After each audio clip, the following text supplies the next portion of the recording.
Le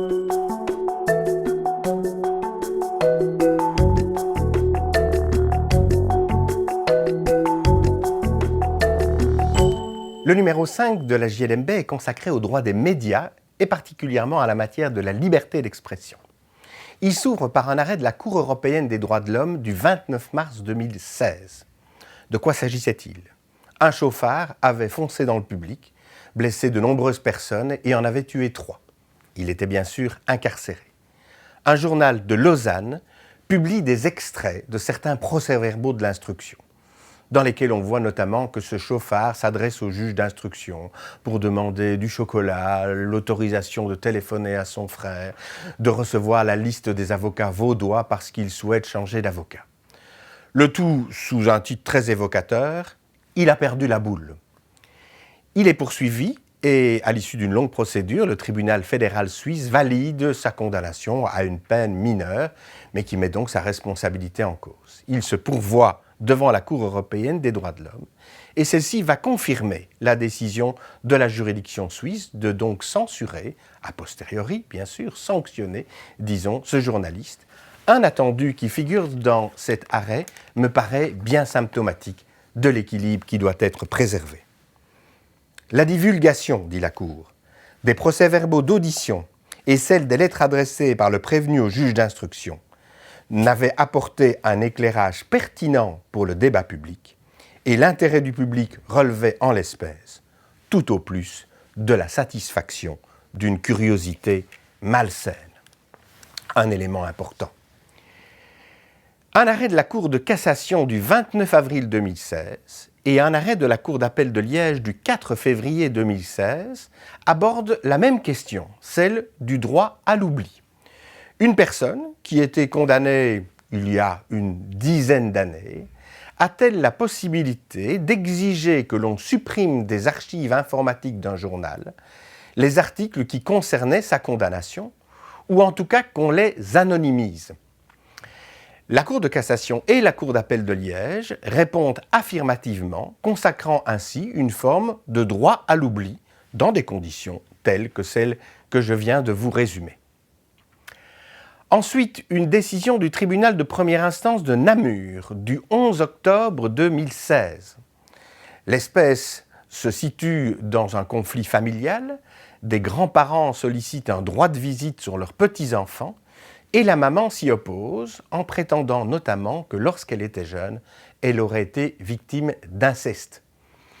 Non seulement elle s'y oppose, mais elle publie sur Facebook des articles qui y ont trait et elle y révèle ces accusations qui sont accréditées par des rapports de déclaration qu'elle aurait fait sous hypnose. Le tribunal de première instance de Namur va considérer que dans pareilles circonstances, la diffusion d'un article qui porte ainsi atteinte à l'honneur de ses parents n'est pas justifiée et va la contraindre à le retirer. Le tribunal de première instance de Bruxelles, le 12 décembre 2016, intervient dans une affaire qui oppose un journaliste de Sud Presse à, dois-je dire un journaliste, en tout cas un auteur du site satirique Nord Presse. Le journaliste de Sud Presse avait publié dans le journal La Meuse une carte des personnes musulmanes de Belgique, permettant au lecteur de surfer sur cette carte, de pointer une commune et de savoir combien de musulmans vivaient dans cette commune. Et le média satirique Nord Presse publie quant à lui une carte de Belgique permettant d'y situer l'auteur de cet article. À la suite de cette publication, celui-ci reçoit un torrent de messages, disons, assez agressifs. L'article avait été retiré, mais il avait été republié ensuite sous une formule plus édulcorée, avec notamment un floutage des données permettant d'identifier la maison du journaliste et supprimant ses coordonnées précises, ainsi d'ailleurs que son nom. L'action du journaliste de Sud Presse va être rejetée dans ces circonstances. On va considérer qu'il n'a pas le droit d'exiger une suppression totale de cet article. Enfin, deux autres décisions qui touchent un peu moins au domaine de la liberté d'expression. D'abord, une décision du tribunal de première instance de Bruxelles du 14 décembre 2016 à propos d'un règlement taxe qui impose tant aux éditeurs responsables d'une affiche ou d'un autocollant qu'à ceux qui ont apposé cette affiche ou cet autocollant dans un lieu où cela n'était pas autorisé, de participer solidairement au droit qui est réclamé en fonction de ce règlement. Le tribunal de première instance de Bruxelles considère que cette assimilation n'est pas admissible en l'occurrence. Et enfin, une décision du tribunal administratif de Paris, également du 14 décembre 2016. Elle a trait à un film d'animation qui s'appelle Sausage Party et qui met en scène un certain nombre d'objets qui se révoltent contre les humains et qui s'approprient un certain nombre de leurs comportements. Dans certaines des scènes, il y a des comportements de ces objets qui font penser à des actes à portée sexuelle.